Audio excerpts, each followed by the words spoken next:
आज की कक्षा में आप सभी का स्वागत है। तो हम लोग झांसी की रानी कविता का अध्ययन कर रहे थे, जिसको लिखा है सुमित्रा कुमारी चौहान जी ने।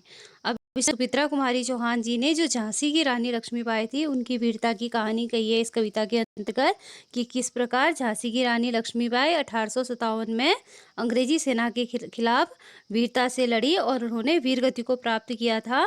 तो इसके पश्चात आज इस कविता के हम आगे का अध्ययन करेंगे।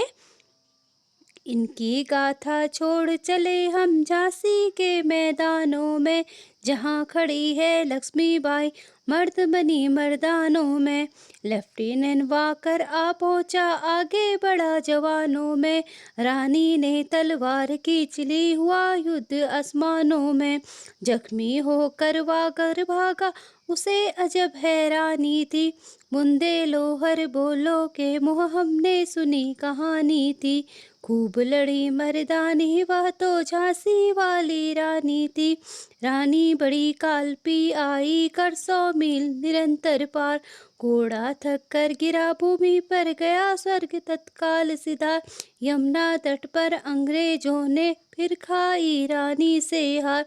विजय रानी आगे चल दी किया ग्वालियर पर अधिकार, अंग्रेजों के मित्र सिंधिया ने छोड़ी राजधानी थी। बुंदेलहर बोलो के मुँह हमने सुनी कहानी थी, अड़ी मर्दानी वह तो झांसी वाली रानी थी। तो इन पंक्तियों में जो सुमित्रा कुमारी चौहान जी हैं, वो हमें बताते हैं कि जो झांसी का मैदान था, उसमें अंग्रेजों और झांसी की रानी लक्ष्मीबाई के बीच बहुत ही भयंकर युद्ध हुआ, जिसमें झांसी के कई सैनिक शहीद हो गए।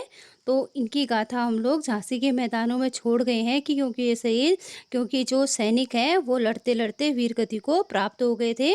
लेकिन लक्ष्मीबाई अपने सैनिकों के मरने के पश्चात भी अंग्रेजी सेना के खिलाफ खूब साहस से लड़ी, वीरता के साथ लड़ी और वह बिल्कुल डटी रही। और जैसे ही लेफ्टिनेंट वाकर वहाँ पे आया अपने सैनिकों के साथ, जवानों के साथ, तो रानी ने अपनी तलवार उठा ली और उसके साथ खूब वीरता से लड़ी। और रानी के इतने साहस से लड़ी कि जो उसके तलवार की गूंज थी वो आसमान तक सुनाई दी। ऐसा लग रहा था कि आसमान में भयंकर युद्ध हो रहा है। तो यहाँ पे द्वंद्व शब्द का अर्थ है भयंकर। जो युद्ध हो रहा होता है उसको द्वंद्व कहा जाता है, युद्ध को। तो यहाँ पे जो वाकर था, जो लेफ्टिनेंट वाकर आया था लड़ने के लिए रानी के सामने, वह रानी की वीरता को देखकर डर गया और रानी के हाथ वह हार गया था, और इसलिए वह दूर भाग गया। और उसे अजब हैरानी भी हो रही थी कि एक महिला इतने साहस से लड़ रही है। तो ये बात हमने बुंदेलखंड में रहने वाले हरबोलों के मुँह सुनी है कि झांसी की रानी लक्ष्मीबाई बड़ी वीरता के साथ लड़ी थी झांसी के मैदान में। अब इसके बाद जैसे रानी ने वाकर को हराया, तो फिर वह आगे बढ़ी और वह बिल्कुल काली का रूप लेके आगे बढ़ रही थी। और उसने 100 मील जो यात्रा थी वो निरंतर लगातार वो 100 मील चली अपने घोड़े पर, और उसने 100 मील पार कर लिया था। अब जो घोड़ा था इतना दूर चलकर वह बिल्कुल थक गया था, और क्योंकि उसने उसे कुछ खाया भी नहीं था, इसलिए वह कमजोर कमजोर भी था और थक भी चुका था। और घोड़ा तुरंत ही मृत्यु को प्राप्त हो गया, अर्थात वह स्वर्ग सिधार गया। अब जो यमुना तट था वहाँ पे अंग्रेजों ने रानी से हार खाई थी, और रानी ने अंग्रेजों को हरा दिया था यमुना तट पर। उसके बाद वो आगे चली और ग्वालियर पर भी रानी ने अपना अधिकार सुन कर लिया था। अब जो अंग्रेजों का मित्र था सिंधिया, उसने भी रानी के भय से अपनी राजधानी छोड़कर वह चला गया था। ये बात हमने बुंदेलखंड में रहने वाले हरबोलों के मुँह से सुनी है। जो हर हर महादेव का जाप करते रहते हैं उनको हरबोले कहा जाता है। अब इसके आगे की पंक्तियाँ सुनिए। विजय मिली पर अंग्रेजों की फिर से ना घिर आई थी, अब के जनरल स्मिथ सम्मुख था उसने मुँह की खाई थी। कान्हा और मंदरा सखिया रानी के संग आई थी, युद्ध क्षेत्र में उन दोनों ने भारी मार मचाई थी।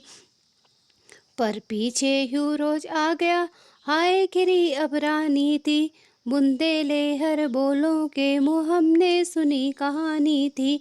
खूब लड़ी मर्दानी वह तो झांसी वाली रानी थी। तो इसमें जैसे रानी को विजय मिली, लेकिन दोबारा अंग्रेजों की सेना और आ गई। अब के बाद जो अंग्रेज थे उनका जो जनरल था वह स्मिथ सामने आया, क्योंकि उसने पहले रानी के हाथ वह हार चुका था, उसने मौकी खा ली थी। लेकिन जो रानी की सखियाँ थी कान्हा और मंथरा, अब वो भी युद्ध कला में बहुत ज़्यादा प्रवीण थी, तेज़ थी। अब वो भी रानी के साथ आई और उन्होंने भी अंग्रेज़ों की सेना के साथ लड़ाई करी, और वो दोनों कान्हा और मंथरा बड़ी वीरता के साथ रानी के साथ लड़ी, और उन्होंने युद्ध क्षेत्र में दोनों ने भारी मार मचाई थी। अर्थात काफ़ी अंग्रेज सैनिकों को मंथरा और कान्हा ने रानी के साथ मिलकर मार दिया था। लेकिन पीछे से जो अंग्रेजों का सैनिक था, जनरल ह्यूरोज, वो भी आ गया था। अब एक तरफ से ह्यूरोज और एक तरफ से स्मिथ, तो दोनों ने मिलकर रानी को घेर लिया था। अब हाय सुमित्रा कुमारी चौहान जी कहती हैं कि अब दोनों तरफ से हाय, अब तो रानी घिर चुकी थी, ह्यूरोज और स्मिथ ने उनको घेर चुका था। अब ये बात हमने बुंदेलखंड में रहने वाले हरबोलों के मुँह से सुनी है कि झांसी की रानी लक्ष्मीबाई बड़ी वीरता के साथ अंग्रेजी सेना के खिलाफ लड़ी थी, और उन्होंने अंग्रेजों को अपने देश से भगाने में बहुत ज़्यादा महत्वपूर्ण योगदान दिया। तो भी रानी मार काट कर चली बनी सैन्य के पार, किंतु सामने नाला आया, यह था संकट विषम अपार। घोड़ा अड़ा नया घोड़ा था, इतने में आ गए सवार। रानी एक शत्रु बहु तेरे, होने लगे वार पर वार। घायल होकर गिरी गिरी सिंहनी, उसे वीर गति पानी थी। बुंदेले हर बोलों के मुँह, हमने सुनी कहानी थी। खूब लड़ी मर्दानी, वह तो झांसी वाली रानी थी। तो इसके बाद जो रानी लक्ष्मीबाई थी वो खूब वीरता से लड़ रही थी अंग्रेजों के खिलाफ, लेकिन सामने एक बहुत बड़ा नाला था, जिसमें जो घोड़ा था रानी का, क्योंकि पहला वाला घोड़ा मर चुका था, रानी ने नया घोड़ा लिया था। अब जो नया घोड़ा था वो इतना तेज़ नहीं था, इतना वो उसको युद्ध कला के बारे में पता नहीं था घोड़े को, क्योंकि वह युद्ध में आया नहीं था। अब वह नाले में गिर गया, और रानी चारों तरफ से अपने जो शत्रु थे उनसे घिर गई, क्योंकि रानी एक थी। अब यहाँ पे बहुत शत्रु थे, अर्थात रानी के जो शत्रु थे वो बहुत ज़्यादा थे। लेकिन फिर भी रानी वीरता के साथ लड़ी, और वार पे वार वह करते गई। लेकिन जो रानी लक्ष्मीबाई थी, इतने ज़्यादा लोगों से लड़ रही थी वीरता से, लेकिन वह थक चुकी थी, तो वो घायल होकर ज़मीन पर गिर गई। तो इसलिए यहाँ पर कहा गया है कि गिरी सिंहनी, सिंहनी यहाँ पे रानी लक्ष्मीबाई के लिए कहा गया है कि सिंहनी गिर गई थी अपने शत्रुओं से, क्योंकि उसको वीर गति प्राप्त करनी थी। अब यहाँ पे रानी लक्ष्मीबाई वीर गति को प्राप्त हो गई, क्योंकि ये बात हमने बुंदेलखंड में रहने वाले हरबोलों के मुँह से सुनी है कि झांसी की रानी लक्ष्मीबाई बड़ी वीरता के साथ अंग्रेजी सैनिकों के खिलाफ लड़ी थी। तो आज के लिए इतना ही, धन्यवाद।